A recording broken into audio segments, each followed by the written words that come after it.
However, as Black women, like I said, our experiences with people making a spectacle, commenting on our hair, or the microaggressions is a unique experience. So, of course, yeah, you have those people who show up in the workplace and they may look eclectic or, maybe don't fit the typical appearance of how everyone else at the workplace looks, but it's not something typically that's an ongoing conversation.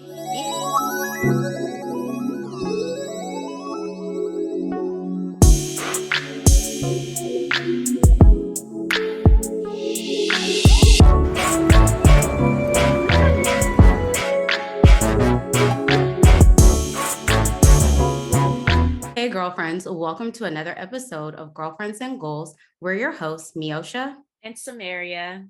This podcast is a space where we'll talk about friendships, life goals, a little bit of pop culture, and all things womanhood. Our top goal this year is to grow our podcast audience. So if you're new here or you're an avid listener of this podcast, please subscribe, leave us a 5-star rating, write a review, and share this episode with a girlfriend or two. All right, so we're going to start with a segment called Get Into It. And that's where we react to or respond to something that is a viral topic or something that we've seen on the internet. So we're on hiatus for a few weeks, but this topic came up, and it was Money Long, who is an R&B artist. She had that song that everybody was doing stuff to on TikTok hours and hours. And she said that some years ago, she had the opportunity to collab with Drake. And she didn't because the person she was seeing at the time, he was a little bit insecure about that. He didn't like it. And so just to pacify him, she turned down that major, possibly life-changing opportunity. So I just wanted to see what you think about this, Miosha. Have you ever turned down an opportunity because of someone who you were seeing, or has anybody in your life done that, and how did it turn out? I can't say that I've had that experience where I've turned down something life changing, but I have been around couples where it seems like the woman may be dimming her light a little bit or not going after certain things, not going certain places, being around certain people out of fear of reaction of the person that she's dating. Yeah. And just being like a friend or the person on the outside, you don't want to comment and say, oh girl, just live your life, because obviously you don't know what goes on behind closed doors. And if they haven't expressed to you that they're unhappy with it, you just kind of have to be supportive and just kind of go along with it. But it is hard to watch, because especially when you're younger and you may not be at that point where you're making big life decisions. So your early 20s, where that's that time where you want to have flexibility, freedom, having certain experiences in life. And then you're just watching them being connected to a person where they're like, oh, well, I don't want to go here, or I can't do this, or so-and-so might feel some type of way. And a lot of it's being done out of fear for what the partner may, how they may react. But then also some of it is them not maybe feeling confident that if they achieve certain things, that person isn't going to feel a certain way, or they're afraid of how that might change their dynamic of their relationship. If they're successful in a business, or they go get additional education, or they're getting promoted at work. I think we like to assume that most people's partners are supportive, but and I think the majority are, but there are those couples out there who have that dynamic. Yeah, I thought it was interesting. Obviously, she popped off, down the road anyway, but I do think a Drake collaboration is a big deal. I've also never had this experience, thankfully. That's a good thing that we haven't, had to do this. But I did talk about one example on the Ambitious Women episode, where there was someone in my life who kind of hinted towards stuff like that, but I didn't pay it any mind. So I kind of related in that sense, that could have been me possibly at some point, but thankfully it wasn't. I haven't heard of anybody in a dating relationship do that. But there was this like older woman who taught a class that I was in once, and she said that she had her dream opportunity come up, and she and her husband just weren't seeing eye to eye on it. Like it was something that she had wanted for a long time. She had prayed about it, but she also wanted like to make sure things were okay with her and her husband. And so after like a long thought process, she said she went ahead and gave up the opportunity and just trusted if this is meant to be, it'll come down the road and it'll be better under better circumstances where it wouldn't like break up my home or whatever the case might be. And years later, in her, I think like later 50s, that opportunity came again. And so I think with hers, I feel a little bit I don't know. I feel a little bit more supportive of her decision because it was within a marriage. And I do think realistically, there will be those times in a marriage. Oh However, yeah. with money long situation, just a boyfriend, like, excuse me? And you want me to turn to Drake? Like, no, sir, I couldn't. I couldn't. I think this also goes back to, I think, just how people operate within relationships. Hmm. And I think we've talked about it a little bit on previous episodes where, as the boyfriend, or I would say maybe not engaged, but as the boyfriend or girlfriend, you may not be willing to make those sacrifices, life changing, with a person who isn't a permanent fixture in your life. Yes. And I talked about how there is a bit of a shift when you are married, like the woman you talked about, where she heavily considered and turned down the opportunity to keep her family intact or, in good standing. So, Yeah. Yeah. And the opportunity came back. But that's all we have to say on that. Definitely hit us up on Instagram and let us know what you think about that particular situation. Is it different when you're single or in a marriage? Does that make a difference for you or not? But we're gonna get into today's topic. I know you guys have seen the title already. We're going to talk about Black women and hair in the workplace. So, this particular topic was inspired by a tweet that I saw a few weeks ago. And I'm going to go ahead and read the tweet, and Milsha, I'll get your initial reaction to it and give mine. So, the mhm. tweet says, "Today's microaggression. My white manager attempts to get to know me and asks me, 'So, what do you do for fun besides change your hair every week?' HR will be hearing from me tomorrow." What do you think about this thing? As Black women who we do a lot with our hair. Like if you don't follow us on our Girlfriends and Goals podcast Instagram, you definitely should. We enjoy doing photo shoots and changing our hair. So I think this is the perfect topic for us. So what do you think? Mhm. Oh, yes, because my best friend and I are hair goals, period. Okay.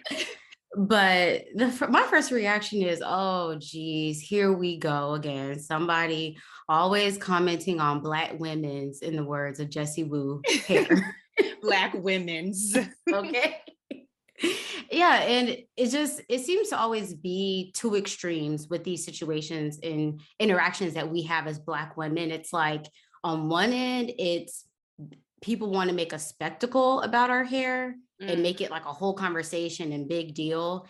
And then on the other end, it's like the subtle shade. There's like no in the middle, or it's rare for it to be in the middle. It's like, why can't this just be in the middle, normal interactions? Why is it either one extreme or the other? That's my first yeah. reaction.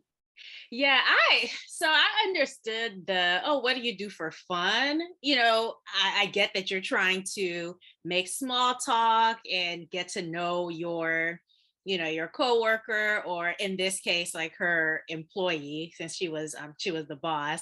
But I think the besides changing your hair, like why did you even have to add that? So I found that pretty rude because unless my appearance is interrupting business needs, there's no need to comment on it at all.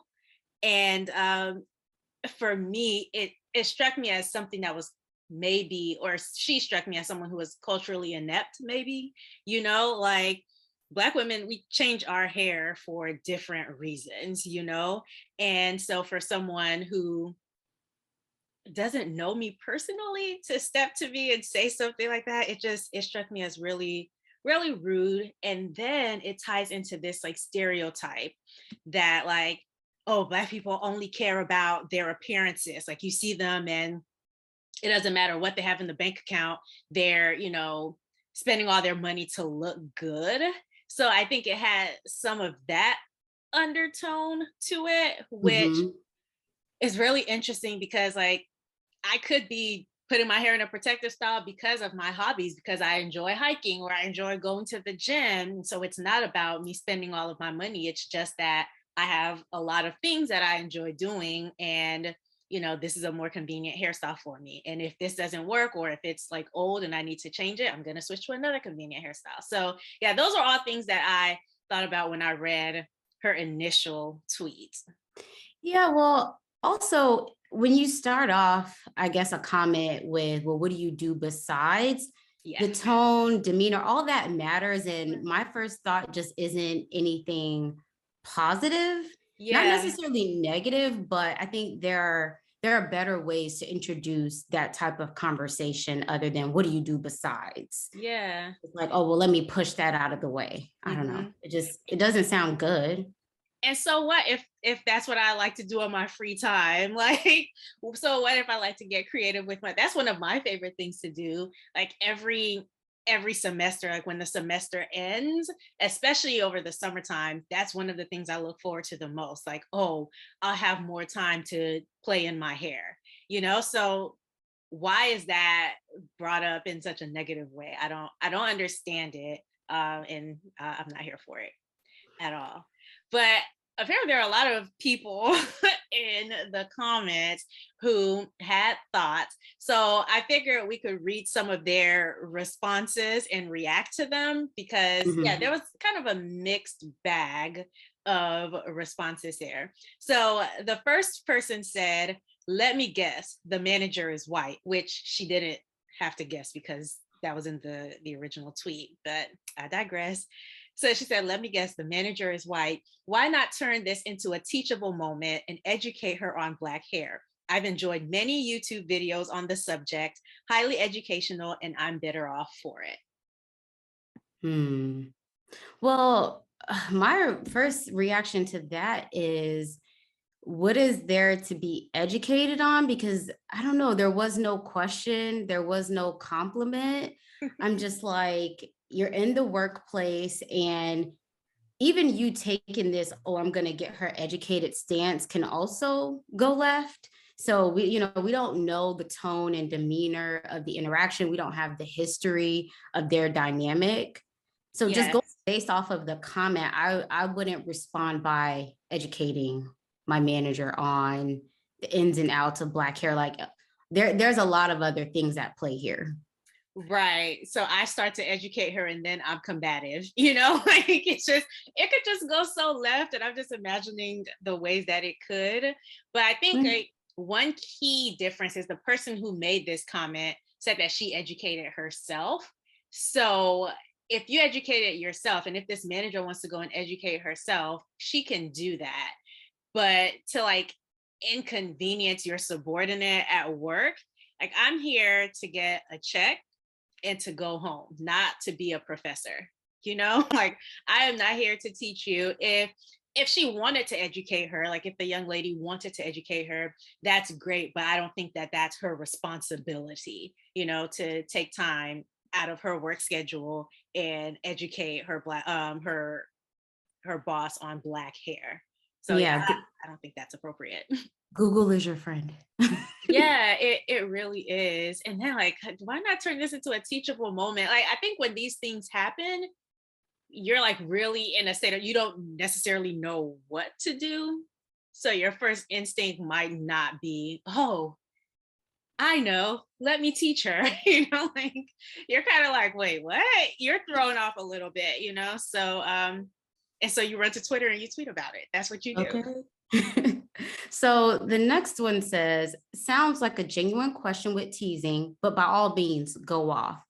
And don't we all remember the days when we could make jokes without someone getting offended? Yeah, that one's interesting. You know how I feel about that? I feel like don't make jokes at my expense or at like my culture's expense. Actually, don't joke with me at all. Like, don't tease me if we don't have a relationship. I think like a lot of the issues in these social settings could be solved by having a relationship. So, for example, like if I have a friend, right, who is of another race and they're asking me, I might educate them because I have a relationship with them. We had like years in our friendship and like we have that type of, rapport. But if I don't know you, don't don't tease me. You don't know my personality like that. Like, you don't know if I even enjoy joking with strangers. So that's how I feel about that. Don't try to make jokes with me at all if we don't have a relationship, but definitely not at my culture's expense.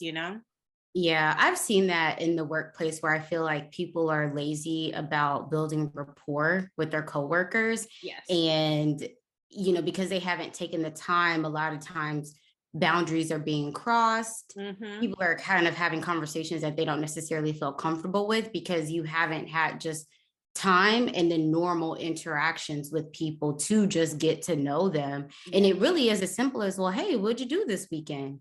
You ask a person a couple times, then you'd see like, oh, they went paddleboarding, oh, they went to the movies. Then you'd hear over time that they do other things, or maybe not. It's the same response. I braided my hair. Okay. Like, I don't even like joking like that. What do you mean? Why are you talking to me? But Yeah. okay. And as far as, it being a genuine response with a little bit of teasing, like, yeah, I have heard like similar comments, but like with other things. So I had a coworker who was really into fitness and working out, and they would be meal prepping, always at the gym. And I've heard another coworker say, like, oh, well, what do you do besides working out? But Mm, I think the difference, though, is obviously tone, context, history, and then also Black women, we have just such a unique history in terms of our hair, acceptance, appreciation, and we've been bullied and in some instances shamed for our hair. So, yes. a lot of us are just tired of having these conversations. So it's not just about the one joke, the one interaction, it's the culmination of, unfortunately, something that a lot of Black women have in common is having people make a spectacle about our hair, and really in settings where it really shouldn't even be a thing because no one's talking about anybody else's hair. Yeah, and to that point that you made about oh, what do you do besides work out? Like, it seems like that person who said that knows that the coworker enjoys working out. Like, they know that that's a thing that they do outside of work.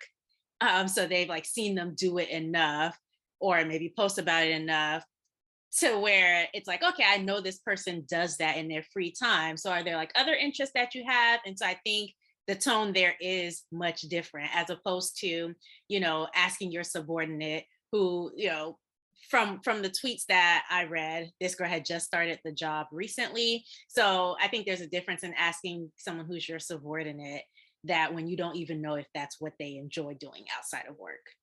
Right. Yeah. So I think this next one is the perfect transition because it says, if you change your hair a lot, she could have been referencing that. And the girl, the original tweeter, said, I've been at this job less than 3 months and changed my hair once. Yeah, I would say that it probably wouldn't have mattered much if she changed her hair more or less often. I mean, I think regardless, people always find a way. Like, I've seen where people who don't change their hair that much, people still will bring up, oh, your hair is this or your hair is that, whether it's them inquiring. And sometimes it is just from a genuine, curious place, but they always find a way to bring it up. Mm. Yeah, I think the only way to reference it is by saying, oh, I like your hair or your hair is cool. Or like I mentioned, if it's like interfering with the business needs. Like I know at certain places like David's Bridal, like you can only wear certain colors, like muted colors. I don't know if it's different now, but like you can only wear muted colors. So like if someone came in wearing red, that's interfering with the business needs because we have a uniform that we have a color scheme that we have to, adhere to. But I don't think hair, Mm-hmm. depending on this work setting was that type of a scenario. I don't think this was that type of scenario at all. So I think the only way that I would think it's acceptable to reference it would be just saying, "Oh, your hair is cool," or "I like your hair." Yeah. Period. End of story. Give a compliment. Yeah. So we've talked a lot about how, this conversation can make Black women feel uncomfortable. And most times than not, probably the conversation shouldn't be had in the workplace unless you've built that rapport with the coworker or subordinate. So for this young lady, do you think that she should go to HR? Because this seems to be like something that was heavily debated on in the comments. A lot of people are like, no, she's being too sensitive. Oh, she should let it go. Oh, no, I would be in there on Monday morning to give them my feelings on it. What do you think? I have feelings. I don't know. I'm gonna be like you on this one. I can't decide if she should or shouldn't. I think there are like pros and cons to it. So HR is there to protect the company. So that's where I'm like, oh, I don't know if she should mention it. Like I feel like we know, that it's something that could make her and other women who come behind her uncomfortable. But because HR is there to protect the company, I don't know if they might see her as a problem if she Mhm. did report it. So that's like a con. I think if she did go to HR, I might like tell her to downplay it a little bit and be like, oh, I just want this to be documented. It's not a big enough deal to like say something to her or anything like that. But I just wanted it in my file, you know? And Mm. I think for me, if there weren't another Black woman in HR, I would think twice just because I don't think that's an experience that's shared across the board among women in general, that's something that I could trust that other cultures would understand. And I Mm. think like even the responses to the tweet like showed me that. So I think if there's not another Black, I'm honestly, even if there is, she might think it's not a big deal and be the ops. We never know. But I think that would give me a little bit more comfort. Yeah. So I don't know. I think it could go either way. You'd want to document it to like establish a pattern. If there is one, then you've already like documented the first thing. But then HR could see you as a problem. They're going to be like, oh, is she going to come to us for every little thing? So it's a dangerous game.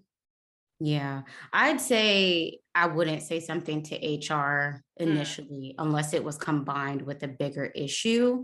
But I would go to the manager and have a conversation about it.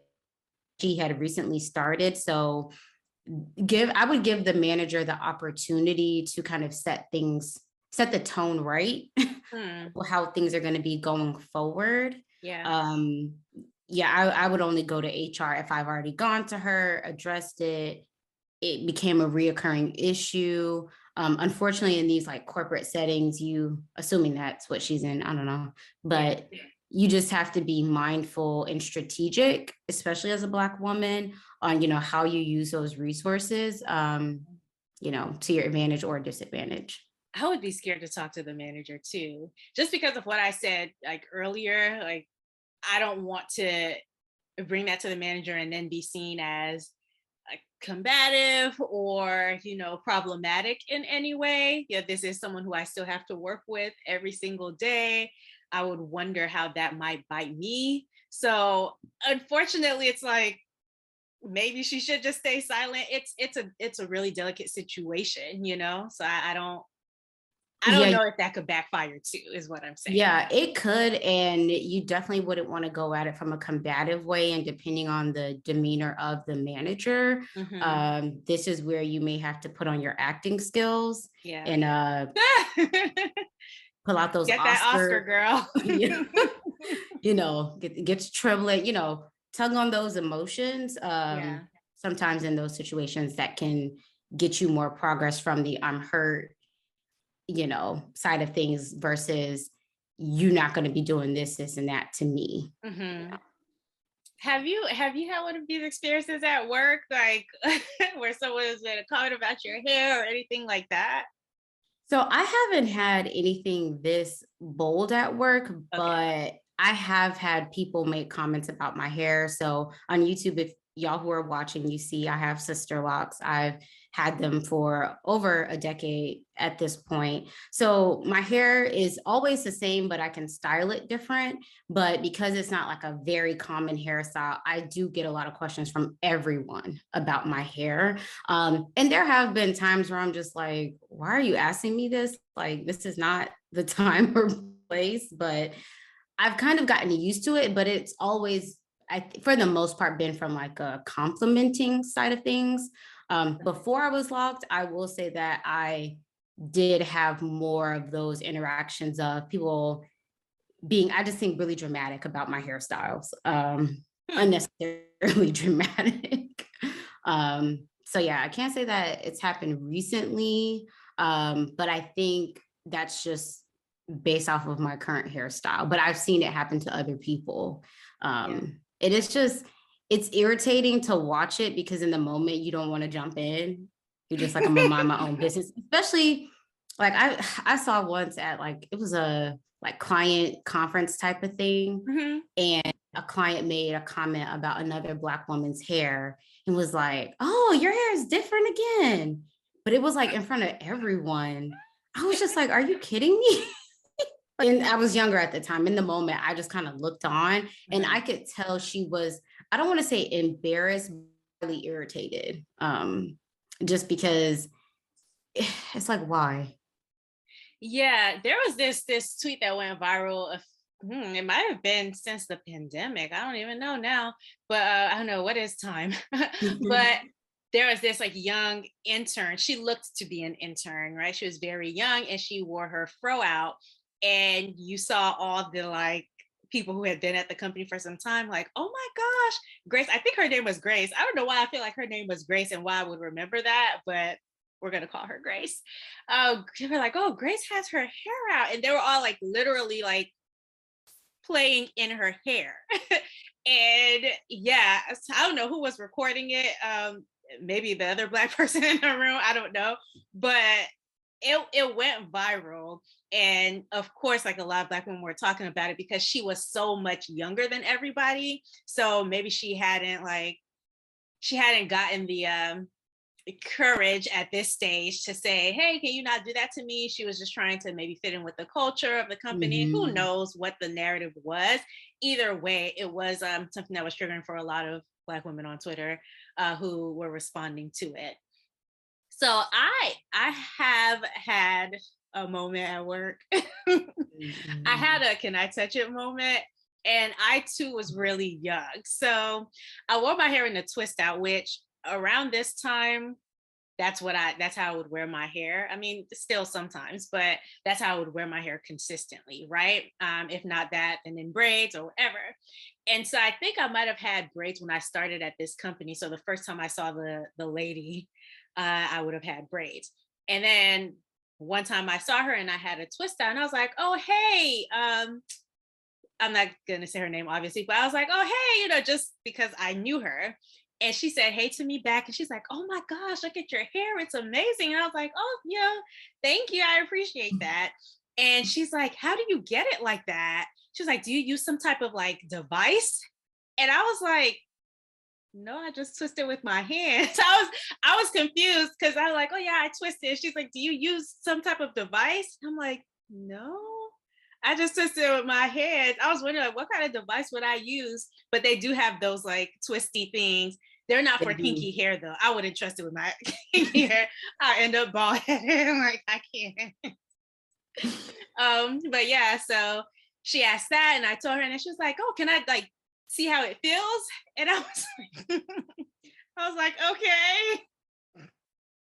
It was I think I had to have been like 18, 19 at the time, but it was just such a strange line of questioning that, you don't expect because you're a Black woman and how somebody would get their hair like that or whatever. So I think it just threw me off guard that she was asking if there was some type of device that I would have used to get my hair like that. But anyway, so I explained to her how to get a twist out, even though she probably would never be able to accomplish it, child.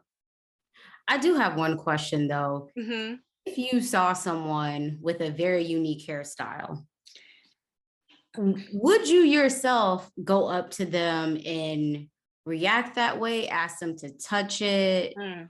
Would you just look on and be like, oh, that's different? If it were you, so I have a cousin who also has locks, and she did a style that I had never seen with her locks. And because she's my cousin, I want to make that clear. I was like, oh my gosh, how do you do that? I do Mhm. my own hair and stuff. So I'm literally trying to figure out, is that something I can accomplish with my hair, even though it's not locked? And so I was very curious about it.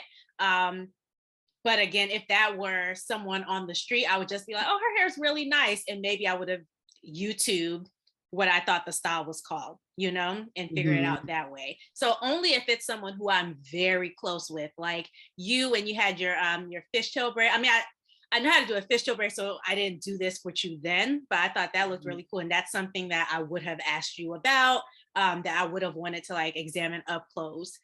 But yeah, only if I have a relationship. If I don't have a relationship with the person, I just won't know what that hairstyle is. And I just won't know how to do that hairstyle unless YouTube made that information available to me.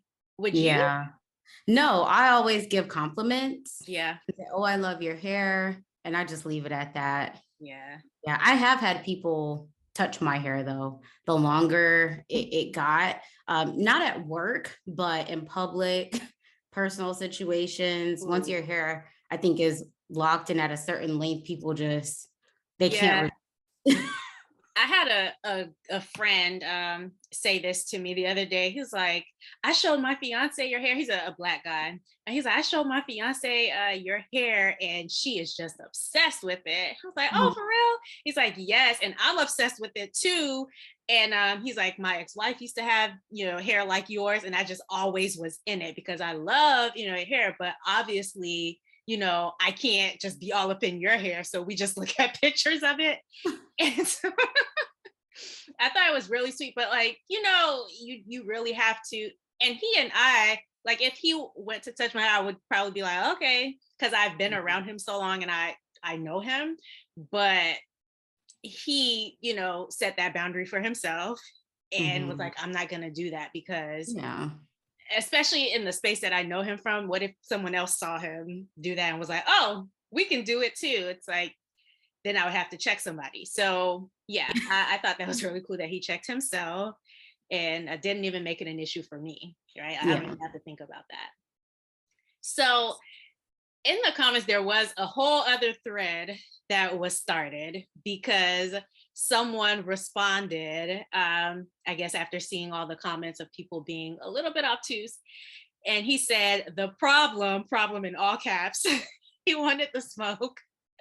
He said, the problem for those that don't see it is that hair has zero to do with work, yet she's being forced to answer about it from her manager that clearly doesn't care about what she does for fun, but only wants to be nosy and shady about her outward appearance. And he goes on, like I said, he started his own thread. He goes on to talk about like the history of Black hairstyles. He talks about the unprofessionalism that comes with it. And, he responds to people who have questions as well. But of course, because it's Twitter and people got time, people were responding to him too. So I want to know how you would respond. So not just reacting to these people, but how would you respond if you were a Twitter user and you saw somebody commenting these things? Okay. Mhm. So the first one is, when you're at work, you're only allowed to be asked questions about work. That's how I think the person said it. I Uh, can't do the whole voice. yeah, for the most part, unless you've done the work to build a relationship with me. Yeah, so for the most part, yes, especially in the beginning. Yeah. That's what the person responded to. He was like, yes, period. That's it. Okay. The next person said, I don't get why it's a microaggression though. It might be rude if you think anyone at work asking about hobbies is rude, but I imagine if you change your hair, someone might notice. And then this person says, I want to understand, but I know generally asking is a bad move, not your job. I know. Hmm. Yeah, that's the thing with microaggressions. They're under the surface, they're subtle, they're never going to be right in your face. And it's hard to put into words because context and demeanor, body language, all of that is at play. But what I will say though, because you're in a work setting, most people aren't outwardly aggressive. It's not going to be all in your face. It is micro. So unless you're on the receiving end of it, I don't always expect for people to fully wrap their heads around the microaggressions that we as Black women can experience in the workplace. So yeah, I think I like that this person understands that asking generally is a bad move and that it's not our jobs. So I'm glad that they acknowledge that. But again, like this girl, the original tweeter, had addressed that, she changed her hair once. And I think it, again, was just the tone. Oh, what do you do for fun besides? Because you don't know what I do for fun. You don't know if this is something that I do for fun. So you just really have to chill. The next one, this one bothered me a lot. So this person, who's from another minority group, says, my supervisor told me to quit and my boss told me I was only hired for a diversity quota. This girl's manager seems nice. Now, I think for me, a couple of things. One, it brought to light that, how people do this, like, oh, people of color term and generalize. This tweet is the reason why I do not like that term. I don't think like all minorities need to be grouped together in that way because of the diversity of our experiences.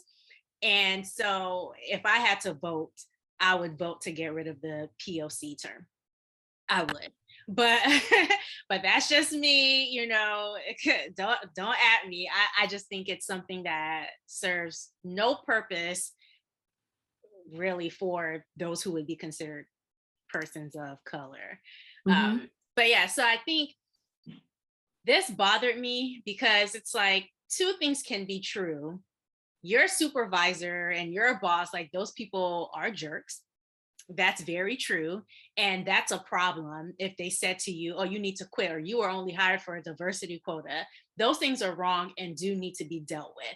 That doesn't mean they're worse or better than the microaggressions that we might face, just because they're micro and just because they don't directly talk about diversity quota or whatever. Like, I think both things are wrong and both things need to be addressed. So you coming in and pretty much like minimizing this experience because you've experienced something different is a bad move. And I'm disappointed in the person who tweeted this. I know I'm not your mom, but if she saw this, I hope she tells you she's disappointed. Yeah. And clearly, given that we have to have things like the Crown Act, like clearly Black women and our hair and experiences is something that is unique. So there's no need to be in competition about the struggles. Okay. There are many struggles. Okay. We don't need to compete. There's room for all of it. Okay. And then the last one, I didn't really say how I would respond, but that's how I would respond. I would say, I'm disappointed in you for tweeting this on Beyonce's internet. Okay. The last one, every job I've ever had in my life, someone has commented on my appearance. It's always felt like they were in awe of me or jealous or paying a compliment. If you're interesting looking and someone is boring looking, that's just how it is. Which very well may be true. Okay.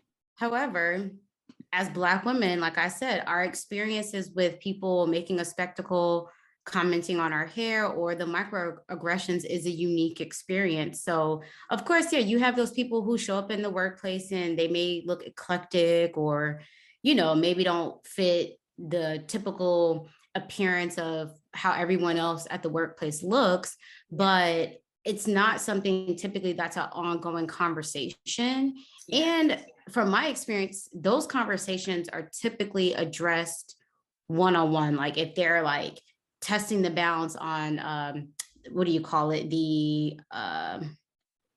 What would you call it? My mind is going to break. But like if they're testing the boundaries on appropriate workplace attire. Like I've seen that where people come in and certain things aren't appropriate or fitting within the dress code. Yeah. And, but they have those conversations behind closed doors. And it's more like, oh, this is against policy, not, just, oh, this is eclectic and different. And I've yet to hear it be a conversation in like a business setting in front of Yeah. everyone. Yeah. I would say to this person, don't tell me what to take as a compliment. Like you can't tell me, saying to someone, oh, you so Africans do this thing where they think, let me speak for my people, Liberians do this thing where I know, don't you get us in trouble? okay, I mean, I know other West African people who do it, but I'm not going to speak for anybody else. But where it's like you put on any type of weight, and Black Americans do this too, where you put on any type of weight and they're like, oh, you put on a build, you put on some weight, like they comment on it. And a lot of times in like when I was growing up, that would be a compliment, like, oh, you put on a little weight, that to someone in Liberia might be a compliment sometimes. But if you take that like internationally, people might be very offended. So you can't say it's not, compliments aren't one size fit all. Like you Right. can't say to one person, oh, you should be happy that you put on weight because I think it looks good on you, when they are insecure about it. So you Mhm. don't tell me what to take as a compliment. Don't tell me, oh, it's because you're interesting looking. Okay, well, let them be interested and silent. So yeah, that's how I would respond to that person. Okay. So, do you have any final thoughts that you want to share on this topic about Black Uh, women in our hair in the workplace? I think dealing with microaggressions, it just really sucks because it's so small that like you have this idea of like, if I say something, other people won't get it. So it's like you're not understood. But then it's like if you don't say something, maybe the people who are, engaging in it, they think it's okay. And then that behavior continues and then it affects other people. So it's almost like you can you can do it and there are consequences. You can't you Wait, hold on. If you do it, there are consequences. If you don't do it, there are consequences. So it's really a tough spot to be in. And I don't know, maybe our best bet is just to make TikToks and tweets about it and hope that they see it or Yeah. hope that somebody shares it with them. But yeah, that's why I think it's a sticky situation. Like the fact that we even have to go back and forth about, oh, is this HR worthy or not? When we have things like the Crown Act, it shows like how tough of a position these types of things put you in. So yeah, it just really sucks. Yeah. I just add that as Black women, we have so much to deal with on all fronts. And it's like when we do something as simple as fixing our hair, like it's very basic. This isn't anything out of the norm. Most people have self grooming that they need to tend to before they Yeah. leave the house. It's something that all women do. This is nothing groundbreaking. But I will say the styles that we pull together are. Okay. But it just sucks that something that simple is made a mockery of or a spectacle, and it's just people put the worst times just to have unnecessary discussions that are just really inappropriate unless you've taken the time to build that rapport and relationship. And for the people who don't get it, they're like, oh, why is this even a topic? Mhm. I would just say it's not that we as Black women are losing sleep or Yeah. just like all in a ruckus about it, but it's just more of an annoyance that this is just one more thing that we have to deal with on top of all the other things. And as we saw from some of the comments, the first expectation is that we're supposed to explain, educate, give grace, Mhm. grin and bear it in these situations, among the other things that we have to kind of just like try to make it through in the workplace. So I don't necessarily expect for people to fully get it because, like you said, it is micro, it's under the surface. And sometimes I almost wish that it was more in your face Mm. because then you could just really Like, see, address you it. see that? Did you see? Okay. Versus sometimes it can make you feel like you're crazy. Like, wait, am I the only one All who right. who saw this or who heard this? But I would just say, for Black women, this is unfortunately something that we all have in common. It doesn't matter where you are on the US soil, you're probably going to run into this type of interaction or experience at the workplace. But just know that thankfully, like we're in a time where we can have these discussions openly. Not everyone's going to agree, but you know, at least over here at Girlfriends and Goals, these are the type of conversations that we're willing to have. So hopefully, y'all have enjoyed this episode. Y'all come over to our Instagram where we'll be talking about this over the next week because we definitely want to hear y'all's feedback and opinion on this. Like, this is why we pick these types of topics. Yes. And also you should follow us so you can see us slay every hairstyle in the book. No, I'm just kidding. But no, seriously, thank you guys so much for tuning in. You've heard our thoughts on this topic. We'd love to hear your thoughts as well. So make sure you follow us on Instagram at Girlfriends and Goals Podcast, where we'll continue this conversation over the next week. If you haven't subscribed already, please go ahead and do that now. And don't forget to rate, review, and share. Until next time, bye. Bye.